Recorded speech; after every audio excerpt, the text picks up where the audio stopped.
zanin kan ko ran golden jubilee ko ran me chepuala kan man hun lom om taka hian lalpa lam en chungin lim le lom takin lalpa fak thei turin kan thinlung ibwa sayang u pathian chibai ibu kang u o lalpa ro pui na te thil ti thei na te choi moi na te ne na te lal na te hi ta ani a leile wana om zong zong hi ita ani si a o lalpa ram chu ita ani a mi zong zong a chung nung berini hau sak na le choi moi na hi ita hau sak na le choi moi na te hi ine na mi ani a engkim chunga thu ineya tin thil ti thei na le chakna ikuta oma ikuta hian mi zong zong ti ro pui na le chakna pek thei na om chu ti chuan kan pathian lom thu kan hril chia I ming ro pui hi kan fake a thu thiang lim lalpan kan zatan mal min som sak theu ro se zat ina hian hun ro pui ke ni howina kan mang thei hi a ro pui a nga le lom em em a chu wang chuan kan zawain trong trai rualila ke ma mai trong trai lovin thu pui helaya kan tho mang hian kan trong trai rualanga pakhat na chuan lom thu seina pani na chuan ngai dam dil na pathum na ti sa le tharawa mal som na thar golden jubilee kan man hian min thlen thei nge na tura ke ma ni lam kan in pe ka kan in ba sai the na turin kan trong trai anga tin kan secretary hei zan ina hun aron mang thelo tat maya trong trai puila mabak ko tak mai August ni somni pani ke mani ko ran me se golden jubilee te kan la mabaka chuta chuan hun te aman thei ngei na turin zan ina chitlang khosikin adam lawani ti kan han soya chu chu kan trong trai rolna tel hokila za ina kan program le August ni somni pani ko ran me se golden jubilee ni le nga kan man tur program te lan chungin kan zawain ilo trong trai ra lang u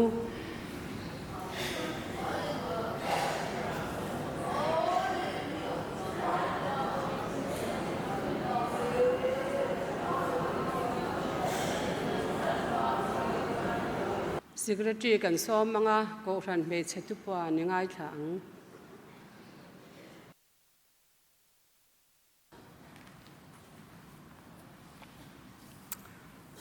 za ina golden jubilee mang tura ko ran mei chia lom na tur program a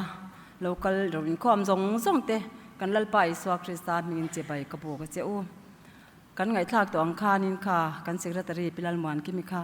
dam lo na wangin ahuna ron lua thei lova ke ka lo ding ani kan in khom dan tur chu tiang hi ni kan chen man hi piti than khu mi vice chairman ani a tran tu ta na pisab singi ani ang jubilee report hi kan ngai tha anga PR lal ming thangi financial secretary in apedon ani ti chuan zai jubilee zai pol ten pathian fakna hla an sa anga ko ran me chia zinga zai thiam rual khan ten pathian fakna hla thiam takin an sa don ani jubilee honna thu cha toy soitu tori upalal mingriana ko ran committee ko ran me chia local tangin kan ngai thla anga tin jubilee tlang zam na hun kan manga upalal rambe se ya ko ran chairman ani don ani kan kwang pu te hi piram ngur bani le pilal arlal chuan amite anni in khom bana hianin jubilee meitet na hun kan manga shwai tu ta na pilal lom zwali assistant secretary ni anga meitet tu atan pcl thanzavi ko ran meiche treasurer ani ang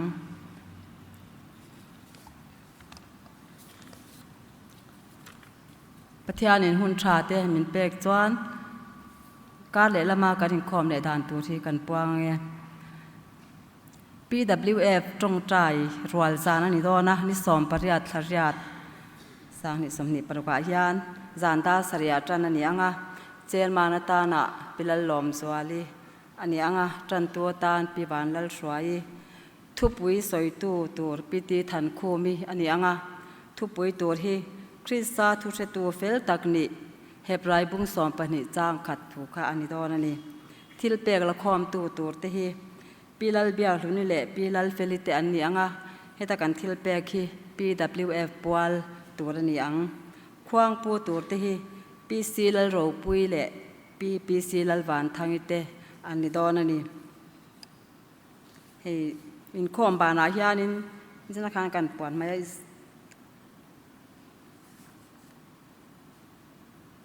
จูบิลีไม่เด็ดกันตีสอเฟกาคานินทิ้งปุ๋ยเละอเมตุยตักความทรงตาหนาบัวใสนี่อากันจังเฮาเทวดอนยามไอ้กันพาสตอร์เตเละโปรพาสตอร์เตอันนุปุ๋ยเตเนนมินรอนว่าคับเมียอัตมวนทากเละอันนี้กันล้อมเละนี่ตีข้ากันสวยเตละด้วยนี่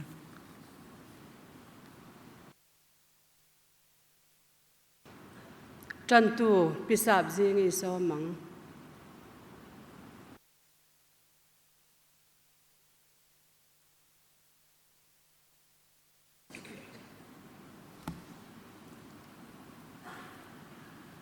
zanin hi hun that mai kan chang hi makkatia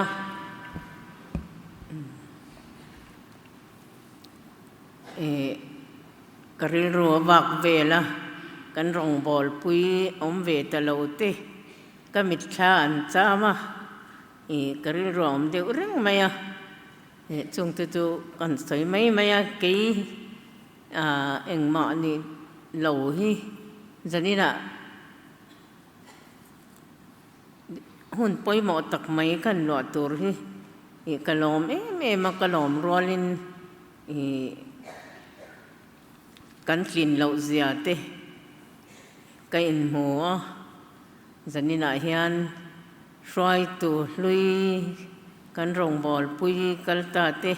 cái ril ruan om bok sa giờ đi cho cái ril ruan nấu được rất mày chung tu kan thu ma roi ang de kan choi ni chu pathian thu i lo ngai thang o sam za som nga na lalpa chu fak ro pathian chu mun thiang hima chuan fak ula athil ti theina bo ro zau taka khian ama chu fak ro athil ti ro pui takte wangin ama chu fak ula arong pui na chat zia ang zelin ama chu fak ro to ri na ma chu fak ula per khwang le ting tangin ama chu fak ro khwang te le lamin ama chu fak ula ting tang chi sang le pheng longin ama chu fak ro dar ben thek ri thumi na ma chu fak ula dar ben thek ri fiak mi na ma chu fak ro en kim tho thei to phot chon lalpa chu fak ro se lalpa chu fak ro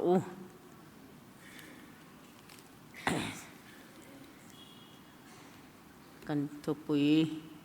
in nga na hi kan chiar le ange sam za somni parukna lalpan zayon salte shoi kir le lai khan mu manga mangtu te ang mai kan ni a chu milai chuan kan ka chu nui na khata kan lei chu la chakin chu milai chuan nam tin zinga lalpan an tan thil ro pui takte ati sakani an ti a lalpan thil ro pui takte min ti saka kan lom le ni hi kan thu pui ni pathianin athu kan ngai thak te malmen som sakro se amen ilo tong trayang olal pa kan pathian do tak min mga ito zanin hun ro pui tak kan mana hian lalpa kan pathian ikhongai na iza angai na ikai soi na kan mua kan lom em mai ne na lom thu kan soye ti chon lalpa kan pathian zanin hun kan man na hian mi singri ru chon til tam tak angai to thina tun malama kan rong bol puite zanina hian kan sirenga ti chon lalpa heng hun an mang thleng ve thei ta lo te kan ngai to a kan ri ro po alung leng ani ni ma silang lalpa kan pathian zanina mi hei zo zai hi he mi mun hun mang thei tura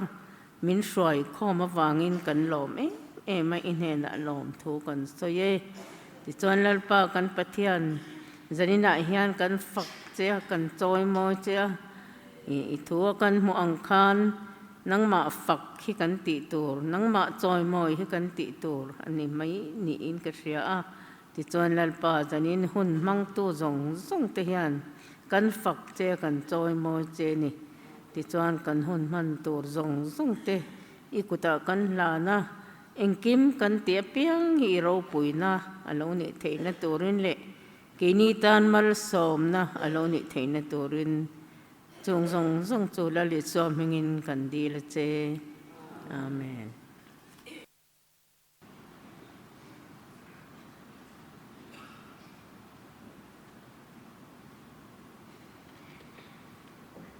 Pathian fakle joy moinan Christian labu number pathumna lalpa chu joy moiru Pathian chakachu chandam na maktak le kan piaral kalkong min sil to awangin ama chu fakru me alle chum ding zinga min hruai zela ti in ilosa ang u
Jubilee report peturin PR lalming thangi finance secretary so mang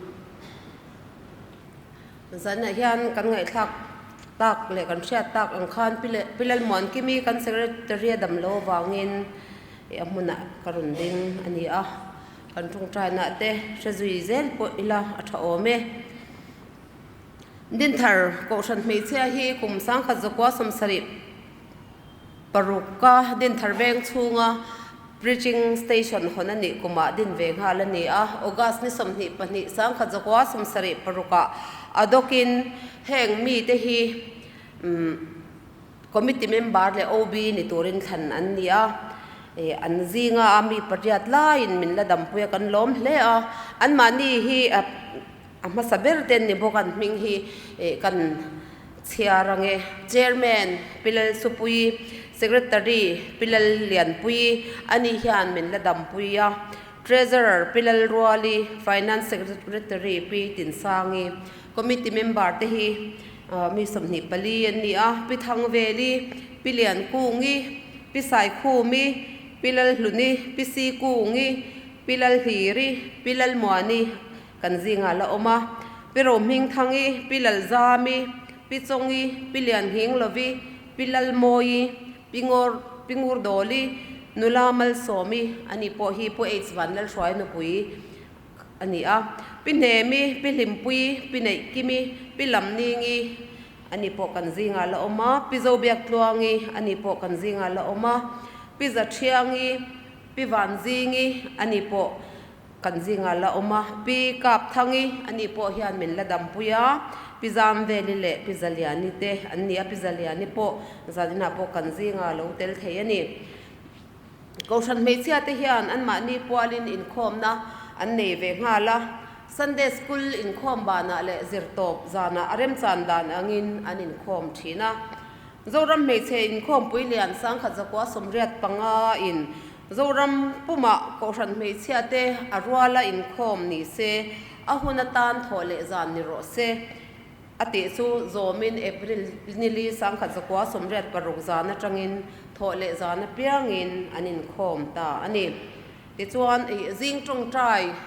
te po hi ko than mei chhia te malak na abul tran ani a me ni som pasari sang khat zakwa somret palia man tran ani tin kum sang khat zakwa somkwa pakwa April atang hian ko than mei chebul tumin ko than mei che committee bul tumin pangpar committee dinania tuna chuanin decoration sub committee ti in aming hi da ani to ani tuna hian ko than mei che member hi zakwa som thum kan ommeka committee member zat hi ko than io upa pakhat nen mi somni pasari kan ni a member te hi group lia kanin then meka esteri Hani, Ruthi, Lesari, ti ten kanin then meka in el na thiang hlim kan nei thina in khom tama te thil chu sang sanga in el na kan nei thina group te kan tang thei hle thina ni tuna hian missionary thok tu som thum kan som meka chuan positive women network of Mizoram Hnuaya peer counselor pakhat thi kum sang kha zakwa somni sang ni somni pali July thla tang khan kan alom ani kan tum sakani chuanin kan hriata kang hian kan jubilee thupui hi sam za somni paruk chang thum na lalpan thil ro pui takte min ti sakani ti kha kan thlang ania chuan golden jubilee pualin quiz kan neya group sang te kanin ela ruthi bu ani aganin el na hi upa ram tharanga kan min buat sai saka esteri group in loman pakhat na an lang he ani tin golden jubilee pual hian luan chhuwa ni se ti in committee in arela halfway home poisa fai cheng sing ni pek ni se tia tin TBCC te OKM te le TNT ya te cheng sing ni hu thawin abu faya pek ni se ti in rel ani hi kar le lama pathian in remati chuan kan bo zui thei tura kan ngai da committee in min rem ti sakhuna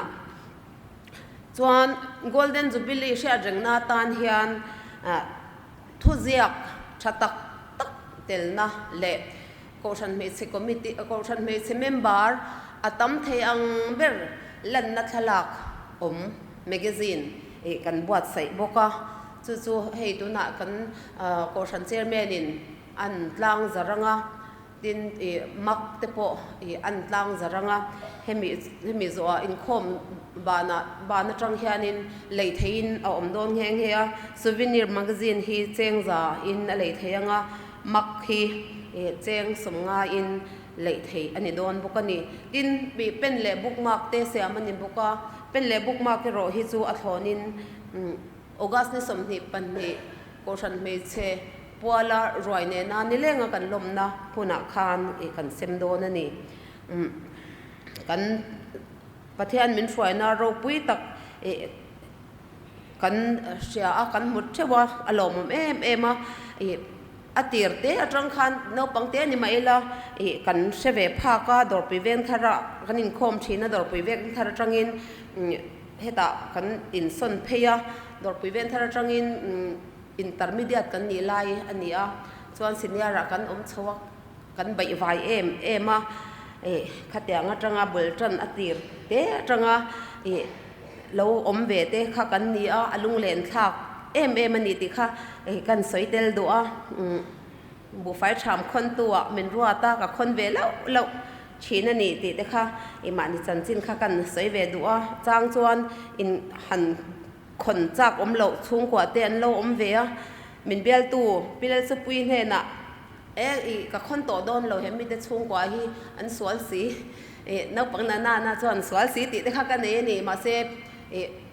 pi su pui khanin khone ai ta tu rei khon po ni lova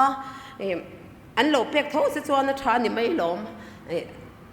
te min tia khang te kha kan se chuak ani jubilee mang tur hian kan phur tlang hle a hemi pual atan hian kanin buat sai ve na sa asum te po kan tuak ve na sa a jambul sel te sanghazor te pikol zor te le kha ipsem le tho le zanin khom voi thum na pianga jubilee pual tho lom te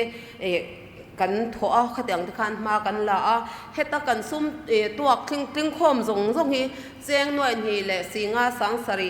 ni somruk lai ani a kan zawaya thanem ngai na le kan than ho na ni a alomum le ani jubilee pual hian subcommittee pali siam ani a chungte chu souvenir subcommittee member panga omnate program subcommittee members pasari omnate refreshment le roi subcommittee member paruk omnate decoration subcommittee member pasari omnate ani a hengba ka hianin jubilee zaipol member somnga pani omna te din ani boka ta hian mo phurtu big mi pali convener te conductor te mi pali an ombokani kan zaipol hi zai min kan zirapiang in kan upa lal minglianan min zirtir zia kan lom hle ni ti khazal na hen kan soidu bokani chuan ke mani ko ran me se pol big jubilee hi august ni somni pani karle inrin nia lom tur ni lengin roi nen lom tur ani kan shat kha hemini min man pui tur hian committee member lo ni to kan ko sanami tele mundanga omte kan soma tin kan ko san me se member missionary akal te kal to tele missionary ni mekte chungte po chu kan som boka central ko san me se ob ni laite bial committee te bial chunga ko san me se committee zong te le ko san committee te heni min man tur pui tur hian kan som bok ani zanina hianin war dewin han soipa kan du chu kan pol bi ka jubilee kan man na tur hi sumle pai ke ma ni puna kan sen treu kan tho khom te mang ten heng thil te kan ti ni ti kha shaila kan ta vi kan ni ti shaila in rin ni ya te khan ni leng in roi ne na mang tur kan ni kha shaila man treu po tumila a tho me chuan report hi kim chang zong ang kha souvenir magazine a omvekani a hengte hi lei theu po tumila a tho me Zaipol Golden Jubilee Zaipol Somang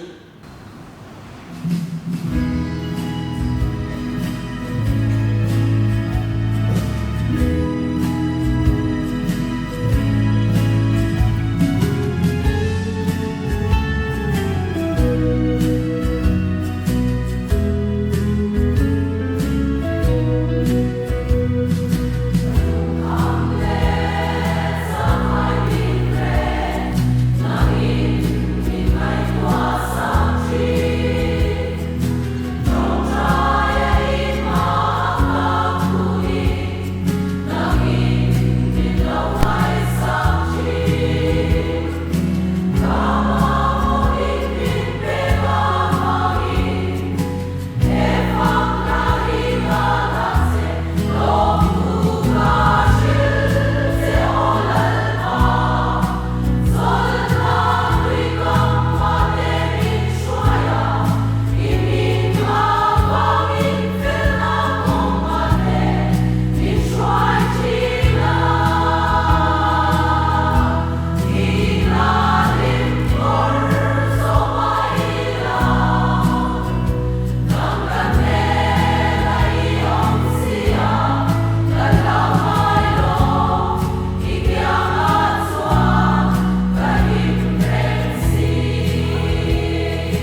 golden jubilee zai pol te kan be sei sang em tho na chung chewin be sei aya thiam inni ti khaza ina kan han se golden jubilee ti lo ting tu te inni inzir na sa hle ang ti kan ringa en lovin in zai huai kan thiam mi chuan a thu kan thiam mi chuan kan ngam sara chu tiang tak chuan pathian fakna hla inon sa a lom thu kan soi mol mulani tu na chuan jubilee hon na le thu cha toy soi turin upa lal ming liana ko ran committee a ko ran me che ayo ko ran me che committee a local isomang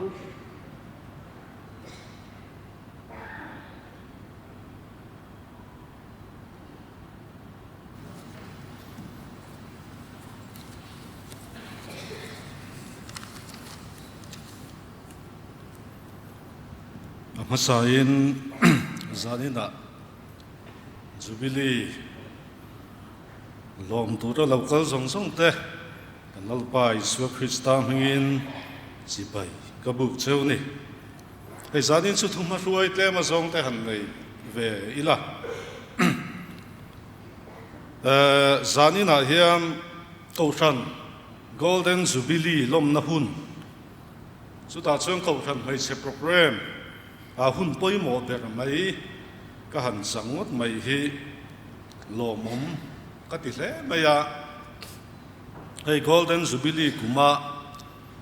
kausan committee ai o kausan mai che committee ka han tel a hi awan nei thak ka ti a chumi wang chuan zanin hun te hi sang ka ni boka kanu padang te kanu pasiniar zok te oi nan chan phak lo lai zani na no pang berin hun kan chang ka han ding chuak tlat te hi ro pui dang dai ve shima in kan pastor te kan pro pastor te lain ka tiang te hian kan han chang thei te po hi awan nei thla khop mai lo shelo ki lang sun an ni te an ding zok sela ti te ngai tu na chung kan nei na in alom na pui lama hun ten la chang don tho boka thlasung lutuk lawin ka ron ding chua ka ni ti nei mi mal thu te po hian zep ve khang langila alo mo me ma wangin i zana khan turut lang nota ke tripi a hian thu ka han soya zani la ko khan mei chia hun ka han chang le a pathian zara kan dam chuan zero tom ni pawalai hun ai hun ka chang le thona ka ra khat chunga fellowship a hun han chang kim thap a hi tam bia veawin ka ring lo deu heka chu van za ni na hian alo mom danglam shim in ka ria chung te chu kan soi lang phasa wen chu ni lengin ka thin lunga hian la pa ka thi langa sinner saved by grace ti hlania ka ngai tha trina he la ka thin lunga lan chana chu asatupa Josion sakhan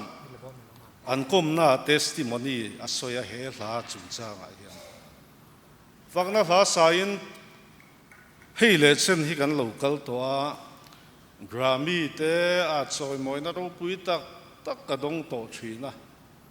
tineng din mun na bo ka din po hian misual khongai chan dam ve mai ka ni ti hi ka thei hil ngai lovani sinner saved by grace tin asoya tiang deuh lek chuan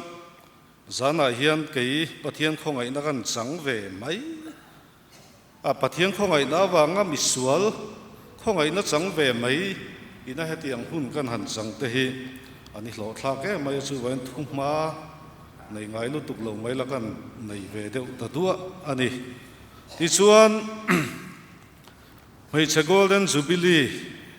a hian thu puin ha na kan nei ya chu sam sa som ni paruk chang thum ania chang khat atanga chang thum kha karing khom chan tu khan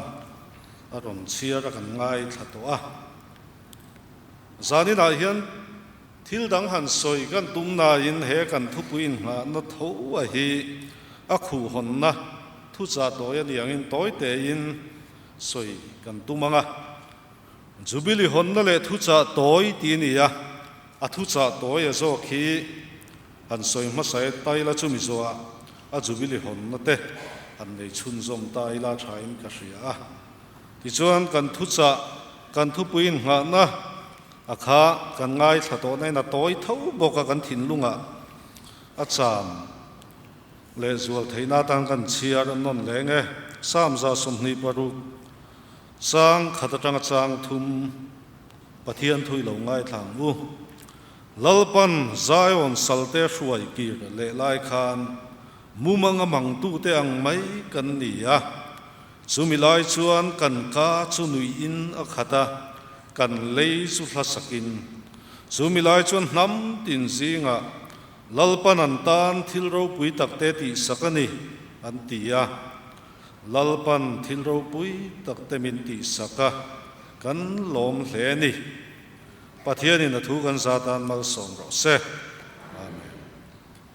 ai ma sain kan thu puin ha na chang sam za som ni paruk na pum pui hi kan bible a hian chan chua dil na tinan da in kan bible ma sa le lin ma sa chia khan khongai dil na ti tein da ani boka zirmi tenan soina chon nam pum cha la national lament antia tiang te chon soi ani bok thina ni Jehovah na chan chua dan chung chang chui let na a hi hemi kan han chiar lai chang khat na changa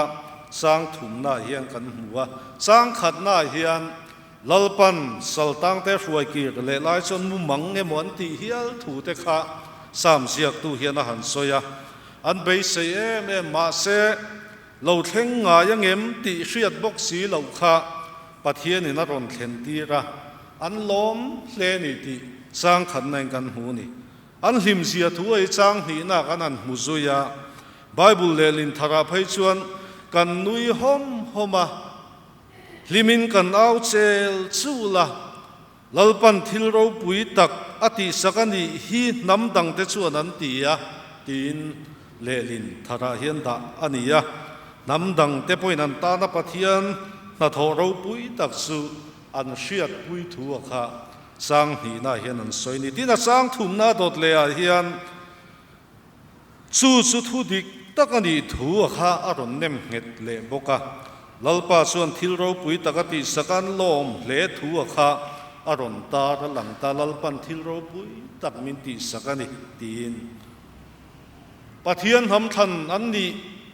anin ngai lai nam dang te nan han suai tamai te kha pathian kho pui tian lo hriat thin nam dang te kuta han om a han tlu che tamai te kha Israel fa te kha nam se thiam lo em ma se heta hi chuan pathian in ramma pe ka a suai let le a an lom le thu a kha kan hmu ani chu pathian in a suai let le na chu thil ro pui to pa nga ya sang kha tanga chang thum thu hi thil lo la thleng tu tia soi te ngai te po anoma ma se la mi thiam te hian chuan thil thleng to nga le lin hi a trong kam le thurem dan chang po hian a dik mel zo ke tin an soi nge ni ti chuan kan jubilee a he chang kan han thlang tlat a hi ain me ta le in ka ria kum som nga kan han thlir le ta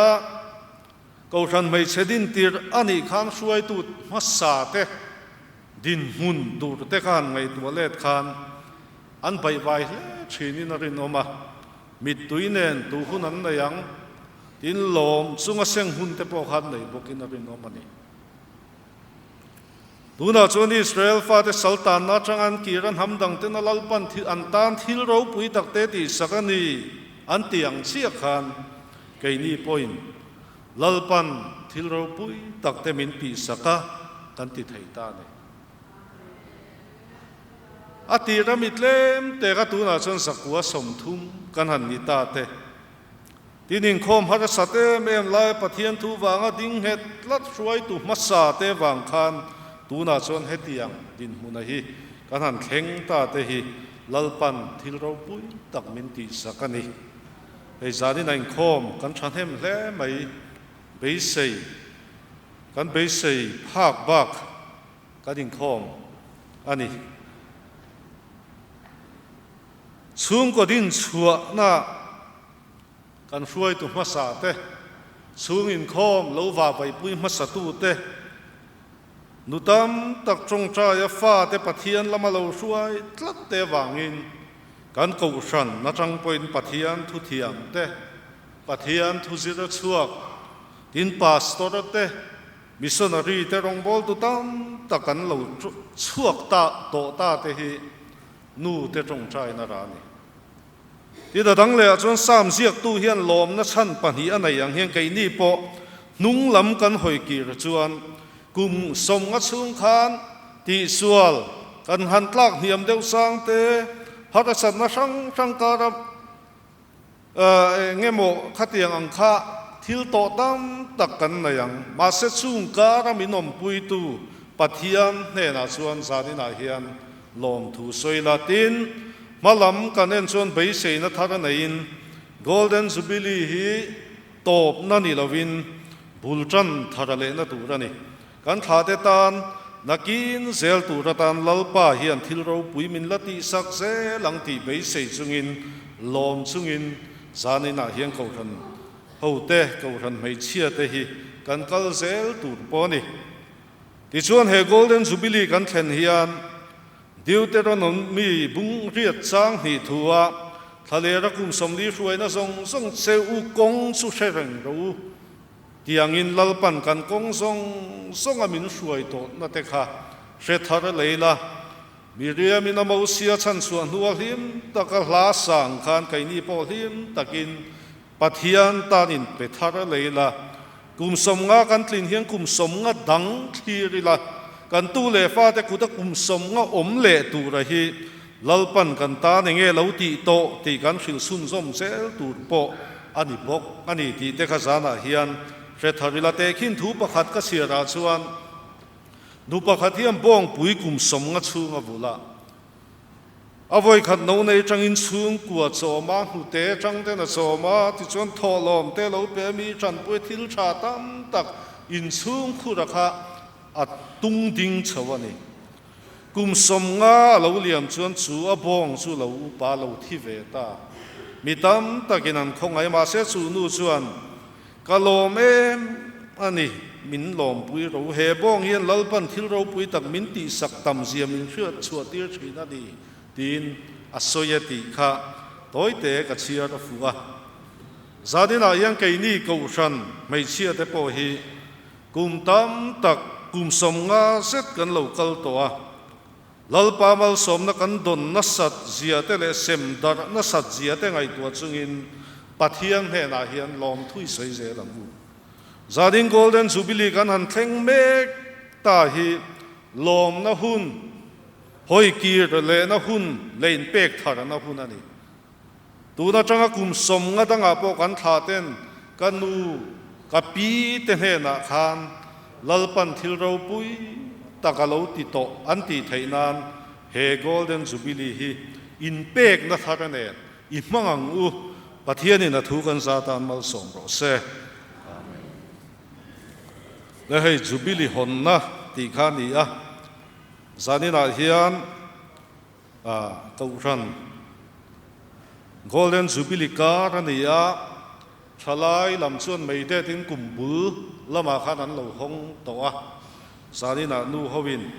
kathan hong chho ve lenga kan jubilee a hini som ni pahnia ani tak khachu kan la lom do na ni Leviticus bung som ni le panga chang riat a chuan pathian nam than Israel te chu jubilee kum lom tu ra tian ni an lom ber thin chu kum som nga na hi ni ya sabbatical year tin ro pui takin Israel fa te khan an lom che jubilee chu boy te ran te le mi re thei te tan zalen na hun ani ya ramin le sak te po nei tuina nei tir le thina jubilee thu pui ber chu re thei te le saltang te chan chua ani ko ranin jubilee kan lom na chan berapo pathian hruaina kan dona wanga lom thu soina huna tan te thara wa le rong bol na konga in ti chak tharana huna tan te kan mang thina chutianga kan man chan khechianga omzenei tak le sot tlan na tura kan man nge theinan ko ran mei che golden jubilee hi pa le fa pa le tharau thiang hlim hingin zanina hian kan honge pathian ma kunin trong chai lalpa kan pathian hei le chen minom pui wangin in hena lom thu kan soye zanina hian hei ko ran mei chia ten ko ran golden jubilee lom kara kan pualin hun hlim om tak mai kan han mang theya jubilee hon na hun te kan han manga kan jubilee tak chukara le lama te kan lalom le zel don bokani imi hruaina le om puina kan chan te hi kan thlir thiam tok lo fo thin chu vai zana hian kum som kal ta te kha thlir ki rin thil ro pui tak min lo ti sak to te wanga lom thu soi chungin he kan huni hlim taka kan man theina tu ra tan te nangin khongai takin malmin som sakla ko ran howina kam program te tin kan program pui ber tur ni som hi pan hi kan man tur thlengin i tharau thiang limom pui na kan sana i ro pui na kan hmuwa he jubilee hi zalen na kol alowen tharale na tur ra tan kan tharau nun te thlengin nangin minti sak tharana tan khongai takin malmin som sakang che imi hruaina leom puina lom thu soi chungin lali suam hingin chung sukan di la che amen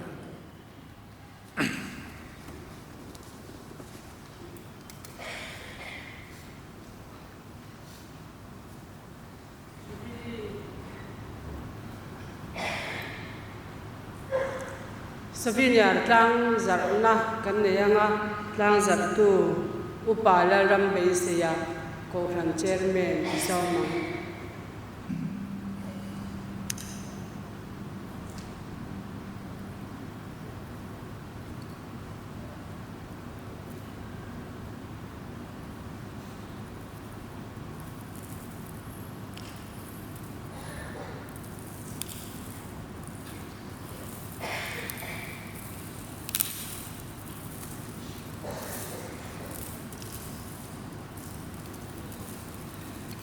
din thar ko khan mai che committee TV kila din thar ko khan mai che de jo kala di ka me golden jubilee pola souvenir ang bu sai hi lampui om le maya le ka bu ta ka ne na a kom te poi moi ne a chia tu zong zong ne a rong bo na ko ma so pui na tan te ten mi malum pathian le nei lai chin na konga te po in lai chin na tha asiam sak ka bai se ya ei ko han tin tir atanga kwai tu le member kalta te an theina zong zong le na thanem ngai ta ka me chia te rong bol na lo tul pui thin te po zana han kan khreng a chumi khreng chungen golden jubilee souvenir le hey coffee cup tila coffee na no thipu no ko ni tho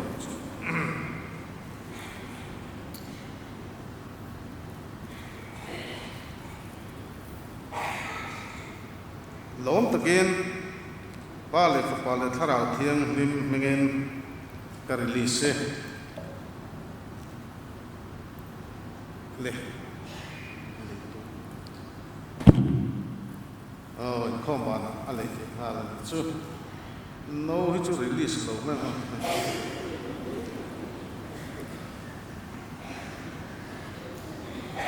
Pia in te chune lo sharing talk in kut te kan han beng tur ania te china secretary in apuan tak ang khan thalai lamin in khom bana in hnuaya kwan an lo zwar dona souvenir hi aman chan ve deu thoi in ani zor na hi za in zor tur ania a kan chung te kan du sak zong present tan te po atha em ema tin no phei chu mun li a thena mun khat ang velin zor cho ani kan zawaya thora kha hetianga ta na kan manawang hian member tin ten chung ka tin thleng phak tura man tlawm ati kha committee in adu awangin le midang tu te mo pop present kan du theya chuti anga tan po athil har sa lo tur chuan isiam mangi kwa sayang ti na rela mak ti khan fia dep rek mai the tro khami kha cheng som nga chawa le tur ani a adu ta chuan polythene pona khai chok thei don ani kan in khom te kan lo chin don to anga pathian fak na la Christian na pu number som nga pani na lal iswa ming ifakang u angel joy mo ya chu lal ber lukum la chua kula khum tirin lal ber khum tir u hemi zo hian lal pa tong trai ni mangin kan tong trai wa don ya